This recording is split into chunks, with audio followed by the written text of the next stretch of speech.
மக்களின் குடிநீர் தேவைக்காக அமராவதி அணையிலிருந்து நாளை முதல் தண்ணீர் திறப்பு. 6 நாட்களுக்கு 414.72 மில்லியன் கன அடிக்கு மிகாமல் தண்ணீர் திறக்க முதலமைச்சர் விஜய் உத்தரவு.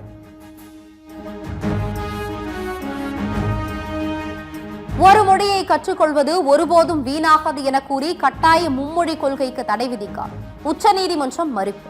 10 நாட்களுக்குள் பதில் மனு தாக்கல் செய்ய மத்திய அரசுக்கு உச்சநீதிமன்றம் உத்தரவு. நாகர்கோவில் சிறையில் அடைக்கப்பட்டிருந்த மாற்றுத்திறனாளி சபரிவர்மன் அடித்தே கொலை செய்யப்பட்டது உறுதி. 2 கால்களும் உடைப்பு, 19 இடங்களில் காயம் என பிரேத பரிசோதனை அறிக்கையில் திடுக்கிடும் தகவல்கள்.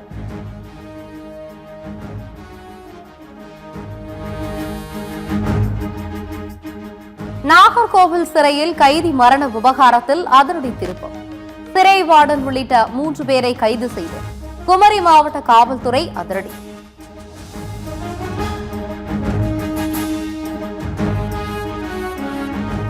தாவேகா ஆட்சி பொறுப்பேற்ற 60 நாட்களில் போலீஸ் சித்திரவதையால் 4 மரணங்கள் நிகழ்ந்துள்ளன. திமுக சட்டத்துறை இணை செயலாளர் பரந்தாமன் குற்றச்சாட்டு.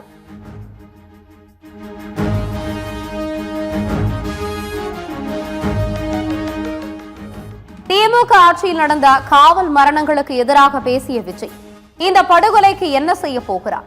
நாகர்கோவிலில் சிறை கைதியை அடித்தே கொன்ற காவலர்கள் மீது கொலை வழக்கு பதிவு செய்து சிறையில் அடைப்பாரா என சீமான் கேள்வி.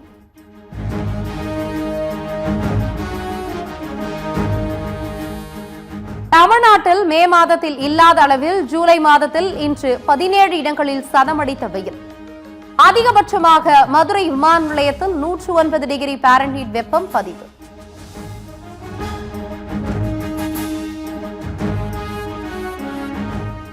திருப்பூர் அருகே ஒப்பந்ததாரிடம் 1,30,000 ரூபாய் லஞ்சம் வாங்கிய ஊராட்சி மன்ற தலைவர். தாவேகா அலுவலகத்தில் வைத்து லஞ்சம் வாங்கிய வீடியோ இணையத்தில் வைரல். கூட அதெல்லாம் ஒண்ணு கூட எவ்வளவு இருக்கு? 30 ஒன்னு தான் அனுப்பிச்சிட்டீங்களா? இது என்ன அக்கால சொல்ல கொடுத்தா செலவு வச்சுருவோம். நீ போட்டு விட்டுனா டேய் போட சொல்றேன் நான் உண்மையிலே போடுறேன். கோசங்கடா.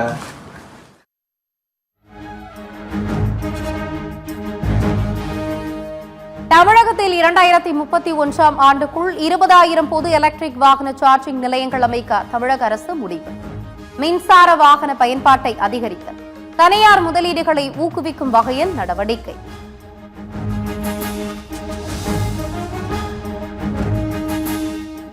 மகாராஷ்டிரத்தில் நடைபெறவிருந்த ஆசிரியர் தகுதி தேர்வு வினாத்தாள் கசிந்த விவகாரம். புதிய தேர்வை விரைவில் நடத்தப்பட வேண்டும் என மக்களவை எதிர்க்கட்சித் தலைவர் ராகுல் காந்தி வலியுறுத்தல்.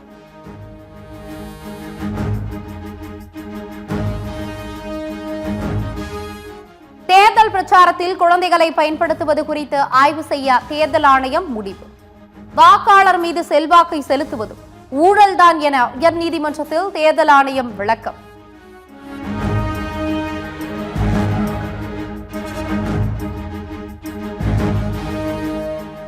வானில் பறக்கும் பேருந்து திட்டத்தை கொண்டு வரப்போகிறேன்.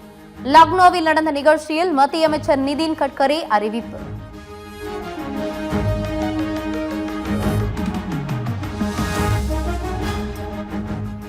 சிக்னல் கோளாறால் சென்னை கடற்கரை செங்கல்பட்டு இடையே மின்சார ரயில் சேவை பாதிப்பு.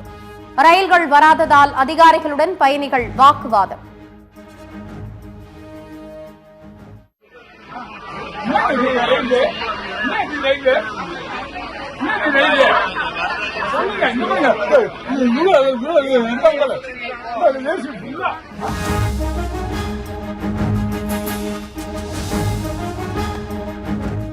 தமிழ்நாட்டில் வரலாறு காணாத விலை உச்சத்தை தொட்டது முட்டை கொள்முதல் விலை.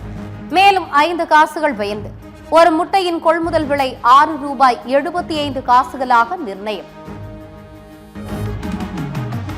உடன்குடி மேற்கு ஒன்றியத்தில் ஒன்றிய செயலாளராக இருக்கும் எனக்கே தெரியாமல் கூட்டமா? தாவேக நிர்வாகிகளுடன் உடன்குடி மேற்கு ஒன்றிய செயலாளர் விஜயராஜ் காட்டம்.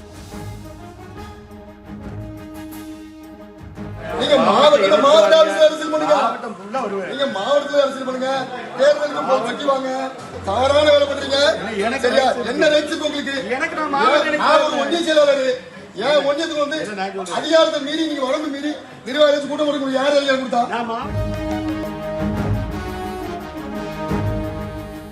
இங்கிலாந்துக்கு எதிரான முதல் ஒருநாள் போட்டியில் இந்திய வீரர் பும்ரா சாதனை. இங்கிலாந்து மண்ணில் அதிக விக்கெட்டுகளை வீழ்த்திய இந்தியர் என்ற பெருமையை பெற்ற யார்க்கர் மன்னன்.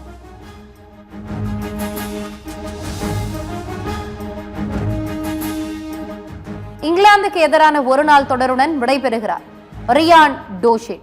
இந்திய அணியின் உதவி பயிற்சியாளர் பொறுப்பிலிருந்து விலக ரியான் முடிவு.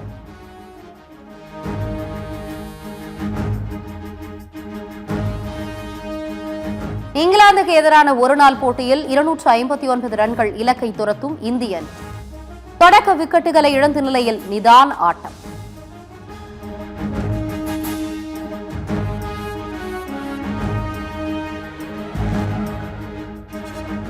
வெஸ்ட் இண்டீஸுக்கு எதிரான இரண்டாவது ஒருநாள் போட்டியில் நியூசிலாந்து வெற்றி.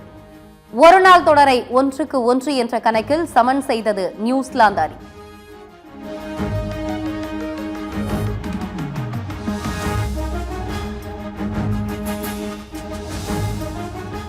ஃபிஃபா உலகக்கோப்பை வரலாற்றில் நடப்பு தொடரில் அதிக கோல்கள் பதிவாகி சாதனை.